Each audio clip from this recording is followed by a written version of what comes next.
On se pose tous évidemment la question comment être heureux. Et ce que nous disent les sages du monde entier, c'est qu'il faut sortir pour trouver un bonheur stable, qui n'est pas simplement un plaisir immédiat. Il faut sortir de la loi de l'ego, qui fonctionne selon l'attraction et la répulsion. L'attraction et la répulsion, c'est ce qu'on vit tous. C'est-à-dire qu'au fond, on recherche quelque chose, l'attraction qui nous fait plaisir, on le recherche, on l'obtient, on est heureux. On ne l'obtient pas, on est malheureux. On refuse les choses qui sont désagréables. Il nous arrive un problème de santé, il nous arrive quelqu'un qui nous est a priori désagréable, on le rejette, on l'évite. Donc c'est le fonctionnement de l'ego, c'est le fonctionnement naturel du moi. Et en fait, si on fonctionne que comme ça, on ne peut pas connaître un bonheur durable. Parce qu'il y a toujours des événements ou des rencontres désagréables dans la vie. On a tous suffisamment vécu ici pour le savoir. Et donc finalement, la recherche de la sagesse, c'est comment créer une paix intérieure, une sérénité, un équilibre au-delà des aléas de la vie, au-delà des hauts et des bas, au-delà des événements agréables ou désagréables. Et c'est donc sortir de l'ego qui fonctionne selon la loi de l'attraction et de la répulsion. J'aime, j'aime pas. Et c'est tout le chemin spirituel.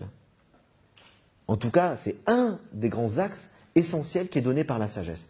Et lorsque on arrive dans ce chemin-là, on s'aperçoit que pour dépasser l'ego, alors dépasser l'ego, pour moi, ça ne veut pas dire tuer l'ego. Je le dis tout de suite parce que pour ceux qui s'intéressent un peu à l'Orient, il y a beaucoup de gens qui ont écrit « il faut tuer l'ego ». Je ne crois pas du tout à ça. L'ego est toujours là. L'ego nous structure.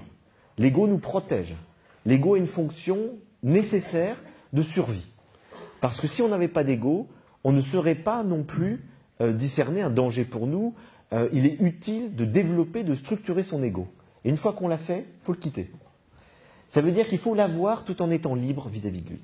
Il faut pouvoir lâcher prise. Et donc lâcher prise, c'est lâcher l'ego. C'est-à-dire ne plus se cramponner à son petit moi, ne plus se centrer sur soi et être capable de se détacher. Et ce détachement, c'est tout simplement dire oui à la vie. Ce qui fait que dans toutes les sagesses du monde, il y a cette idée fondamentale que le bonheur, c'est d'accepter le réel.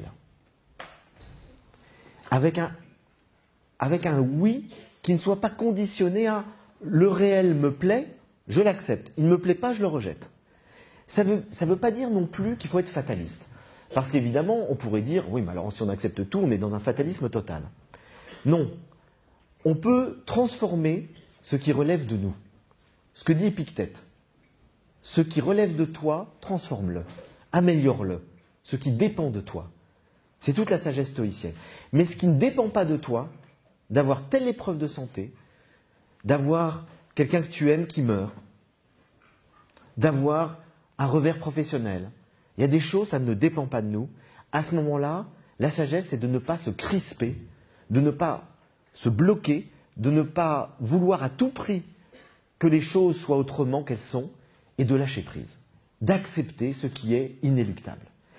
Et déjà, le seul fait de l'accepter, on est beaucoup plus serein, même si ce n'est pas agréable. Quand on lutte contre le réel, on est mal. Quand on tombe malade, c'est déjà une épreuve. Le fait de lutter contre l'idée de tomber malade, le fait de refuser d'être tombé malade, on rajoute une épreuve à l'épreuve. On rajoute de la souffrance à la souffrance. Je crois que tous ceux d'entre nous ici qui ont déjà traversé des souffrances physiques, on se rend compte que quand on lâche prise et qu'on accepte la souffrance, qu'on ne peut pas faire autrement, on souffre moins que si on lutte et qu'on refuse. Puisque le refus, c'est effectivement un état d'être du cerveau psychique dans lequel on crée encore plus de combats et de difficultés, alors qu'en lâchant prise, il y a une sorte de bien-être qui peut s'installer au sein même de la difficulté, de la souffrance et de l'épreuve. Donc déjà, le seul fait d'accepter une épreuve ou une souffrance, c'est déjà moins souffrir. Et puis ensuite, plus profondément, on peut s'apercevoir que cette épreuve, ou que cet échec, ou que cette difficulté peuvent nous faire grandir. Que ce n'est pas simplement la vie qui nous met un obstacle pour nous briser, mais que derrière cet obstacle, il peut y avoir une croissance d'être. Et c'est vrai dans tous les domaines. On a aussi bien souvent vécu des épreuves de santé qui, au lieu de nous écraser, nous ont permis de nous remettre en question, nous ont permis de grandir, nous ont permis de s'interroger sur le sens de l'existence. C'est aussi le cas pour les deuils. C'est dramatique quand on perd un proche, il n'y a rien qui peut nous le consoler. Mais on peut s'apercevoir qu'à cette occasion-là, notre vie va changer. On va penser autrement. On va se poser des questions qu'on ne se posait pas avant. Et donc, ça peut être, à travers ce drame, une possibilité de croissance. Alors que ça peut être, au contraire, pour d'autres, une possibilité de régression, de se fermer sur soi. Et donc, tout événement désagréable de la vie peut être une occasion de croissance ou de rétrécissement selon la manière dont on va l'accueillir. Et donc, la sagesse, c'est pas de changer les événements extérieurs, ça, personne ne les maîtrise. La sagesse, c'est de changer son regard sur la vie. C'est de changer sa vie intérieure, c'est de faire un travail sur soi, c'est de s'améliorer pour être capable, face aux événements de la vie, de les accueillir avec une sorte d'ouverture du cœur. Et c'est ça vraiment le détachement.